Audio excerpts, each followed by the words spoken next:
Vai. Sono Valeria Picciau, lavoratrice RSU di questa azienda. Siamo dal mese di aprile senza la retribuzione.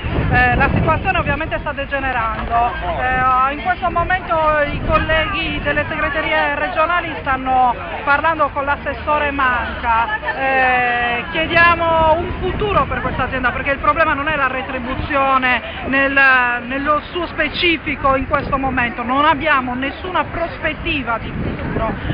Telecom Italia ormai ha ridotto i flussi di lavoro e ha già comunicato con questa proprietà non ha intenzione di stare a Cagliari.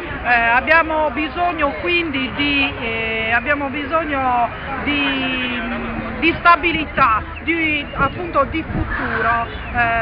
Il futuro sono 480 risorse tutte contrattualizzate che lavorano da 15 anni per Telecom, quindi abbiamo bisogno che Telecom Italia si prenda la propria responsabilità sociale che ha nei confronti di questa struttura.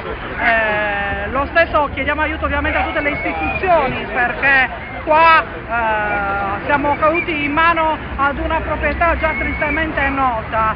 Abbiamo avuto un incontro con l'amministratore delegato il 18 che ha prospettato solo iniziative di tagli, nessuna prospettiva, nessun piano industriale, nessun piano di rilancio. C'è la solidarietà dei cagliaritani verso questa azienda che probabilmente è il call center più martoriato di questa città, visto che 5 anni che con vicende alterne e fortune alterne lottate per il lavoro.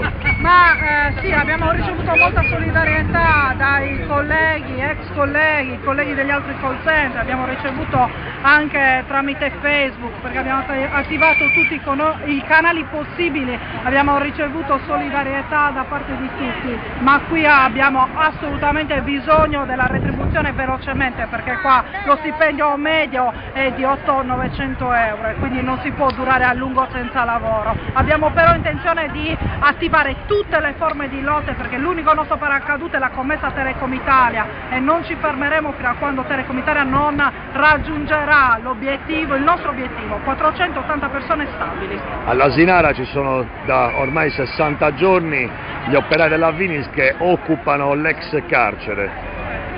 È una forma di protesta estrema, siete pronti anche a questo? Qualsiasi cosa. Uscendo da questo cancello non abbiamo la possibilità di trovare altre risorse o una struttura grande come la nostra che è pronta ad accoglierci, non c'è niente, quindi ci aggraveremo con tutte le nostre forze. Dovesse essere riempire un aereo e andare a manifestare a Cagliari, mettere